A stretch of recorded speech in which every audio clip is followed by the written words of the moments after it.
You lie there in the dark, the phone already face down because even its gentle pulse feels like interruption now. The room holds its breath with you. Somewhere beyond the window, a car passes, tires on wet asphalt making that soft, tearing sound. And then nothing. Just the low fan, the faint metallic tick of cooling radiators, your own heartbeat taking up more space than it should. You reach for the device anyway. Habit is stronger than intention tonight. The screen wakes, too bright, too eager. Notifications stack like unopened mail you already know you won't answer. A message from 3 hours ago. You up? Another from a group you muted weeks back, but still check. Laughter and emojis. A photo of drinks you weren't invited to. A miss you that feels addressed to the idea of you rather than the person breathing here. You type, delete. I type again. The little dots appear. Someone is replying before you've even finished, and the pressure arrives instantly. Say something. Say anything. Don't disappear. But you are already disappearing. Not in the dramatic sense, not the kind that makes headlines or worried calls. The slow kind. The kind where your edges blur into the feed. Where "how are you" becomes a status update instead of a question that waits for an answer. Where presence is measured in green dots and last scenes. Where being offline feels like a statement. Where logging off requires courage you don't always have. You scroll instead. Past lives polished into squares. Past sunsets captioned with song lyrics. Past meals that looked better than they tasted. Past faces you once knew in 3 dimensions, now reduced to thumbnails. Everything moves so fast that stillness feels like falling behind. You keep moving your thumb to prove you're still here, still participating, still real. And yet the hunger remains. Not for connection exactly. Connection is everywhere, constant, inescapable. For something addressed. Something that knows your name isn't just a handle, isn't searchable, isn't hashtagged. Something that arrives with the weight of having been carried across distance by hands that don't belong to algorithms. You remember the mailbox. Not nostalgically, not yet. Just factually. The small metal flag that stood straight when there was something inside. The way you would check it on the way in from school, backpack slipping off one shoulder, heart lifting stupidly at the possibility of your name written by someone else's hand. A birthday card from an aunt. A letter from a camp friend whose handwriting slanted so hard it looked like it was running toward the margin. A postcard from your father during one of his trips, always the same. Blue ink, careful block letters. Wish you were here, beneath a photo of mountains you had never seen. Back then, waiting felt natural. The post arrived when it arrived. No refresh button, no pull to update. You lived in the meantime. You played outside, read books with paper pages that smelled of dust and glue, drew on the sidewalk with chalk that washed away in the next rain. The world had pauses built in. Time moved at the speed of walking, of handwriting, of seasons. Now, time moves at the speed of light. And light is impatient. You set the phone down again.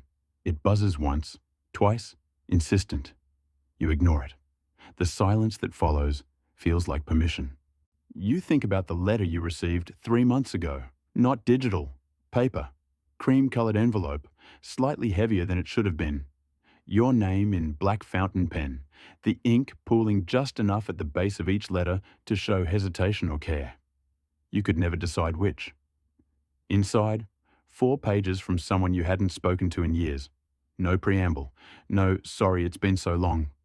Just the words spilling out as though they'd been waiting behind the ribs for the right moment to leave. You read it sitting on the kitchen floor because the table felt too formal. You read it slowly because every sentence asked to be tasted. There were crossed out words. A sentence that ended in a dash because the thought had hurt too much to finish. Your address written twice. Once on the envelope, and once at the top of the first page, as though the writer needed to remind themselves you were still in the same place, still findable. That small redundancy broke something open in you. Because in the world of instant messages, location is fluid. You can be anywhere. You can be nowhere. You can vanish behind a generic avatar and no one will ask where you went. But a letter demands location. It pins you to earth. It says, "This is where your life happens. This is the door I picture when I think of you coming home. You haven't written back yet. Not because you don't want to, because the weight of reciprocity feels enormous. A typed reply would be too light. A voice message would be too immediate. You would have to buy paper. Find a pen that feels right. Sit somewhere quiet for longer than 20 minutes. Risk the tremor in your hand showing on the page. Risk saying too much or not enough. Risk the letter arriving after the moment has passed. So you wait. And the waiting feels almost holy. Because waiting is what the heart still knows how to do. Even now. Even here. In the flicker of screens and the roar of timelines, some older part of you still stands at the window, looking for the postman, listening for footsteps on the walk, hoping for the soft metallic clunk of the mailbox lid, hoping to be found. Not tracked, found. The ancestors knew waiting differently. They knew seasons that refused to hurry, winters that stretched until the body forgot green, springs that arrived late and tentative, as though testing whether the world still wanted them. They planted in faith that rain would come, harvested in fear that it wouldn't. And they wrote letters that took weeks to cross counties, months to cross oceans. They sealed them with wax impressed by rings that carried family marks, lions, anchors, intertwined initials. They wrote addresses that included counties, shires, provinces, because a name and a street were not enough to locate a soul. They knew loss intimately. A letter sent could be lost to weather, to war, to theft, to carelessness. A reply might arrive years after the writer had died. Children grew up between envelopes. Lovers married other people while waiting for permission that never came. Grief arrived in black-bordered note cards. Joy arrived in thin blue aerograms folded into triangles. And still they wrote. Not because it was easy, because it was necessary. The hand moving across paper was a way of saying, "I am still here. You are still there." The distance has not erased us. They wrote during famine, during plague, during conscription. They wrote by candlelight, by oil lamp, by the last of the daylight. They wrote when paper was expensive, when ink was made from soot and vinegar, when every word cost something literal. They did not miss convenience. They missed certainty. The certainty that someone would hold the page and know it came from your hand. That your name in your own lettering would be recognized before the words were read. That your existence had shape and weight in someone else's mind. Modern nostalgia whispers that the past was simpler. It was not. It was harder. Bodies hurt more. Teeth rotted earlier. Children died younger. Work broke backs and lungs. Distance was measured in days of walking, weeks of sailing. Cold seeped through walls. Hunger was a season, and not a skipped meal. But meaning arrived in different shapes. A letter was an event. Its arrival reordered the day. Hands washed, table cleared, chair pulled closer to the window. The envelope turned over, studied, smelled. The seal broken carefully, as though the paper itself might bruise. The reading done aloud sometimes, or silently with lips moving. The rereading done later, in bed, by lantern, by memory. Afterward the house felt different, larger, somehow, because someone far away had pictured you inside it, had taken the time to draw the map of your life with ink and intention. You lie there now, eyes closed, phone finally silent beside you. The restlessness is still present, but it has changed shape. It is no longer frantic. It is tidal. It rises and falls with your breath. You think of all the letters you never sent, the apologies that stayed in your head, the confessions folded into drawers, the thank yous that arrived too late to matter. You think of the people who waited for your handwriting and never received it. The way silence can feel like violence when it is chosen. And something softens. Not forgiveness, not yet. Just recognition that you, too, are part of the long line of waiters. That your heart still knows how to pause. how to hope for arrival, how to recognize the hand that shaped your name. The ancestors did not have better lives. They had different coordinates. They belonged to places because places were hard to leave. You belong to places because places are hard to remember. Both are forms of ache. Both are forms of love. The contradiction lives inside you now. You miss the slowness without wanting the hardship. You miss the certainty without wanting the distance. You miss the handwriting without wanting to give up the instant. And that is not hypocrisy.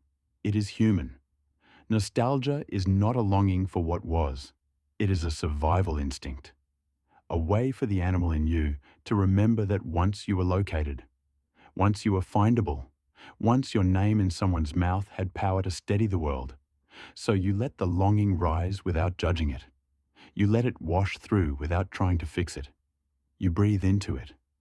And slowly, slowly, the edges begin to dissolve. The phone is far away now. The room is far away. Even your body feels farther away, as though you are watching it from above, from some quiet height. The hunger for instant fades first. Then the guilt for not answering. Then the fear of being forgotten. What remains is simpler. A faint warmth in the chest. A memory of paper. A recognition that somewhere, someone once sat and wrote your name as though it were the only thing worth saying. And perhaps tonight, someone is doing it again. Perhaps not. It doesn't matter, because the possibility is enough. The possibility is a kind of address. You are still here. You are still findable, even if only by memory, even if only by moonlight coming through the blind, even if only by your own hand resting over your heart, feeling it beat its slow, stubborn rhythm. The restlessness settles like ash. Not gone, just quieter. You do not need to move. You do not need to reply. You do not need to prove anything. You only need to lie here, breathing, waiting, belonging to this small particular place, this body, this moment. The fan turns. A car passes. The night keeps its own counsel, and somewhere in the dark, a letter is traveling, not toward you, not away, just traveling, carrying a name, carrying a place, carrying the quiet certainty that someone, somewhere, still writes by hand, still waits, still believes arrival is possible. You let your eyes close all the way. The breath lengthens. The body softens into the mattress. The mind drifts like smoke from a dying fire. No hurry, no destination. Just the slow fade. The embers glow a little longer, then softer, then gone. But the warmth remains, in the dark, in the quiet, in the place where your name was once written, and might be again. Sleep comes like the post, late, gentle, addressed only to you.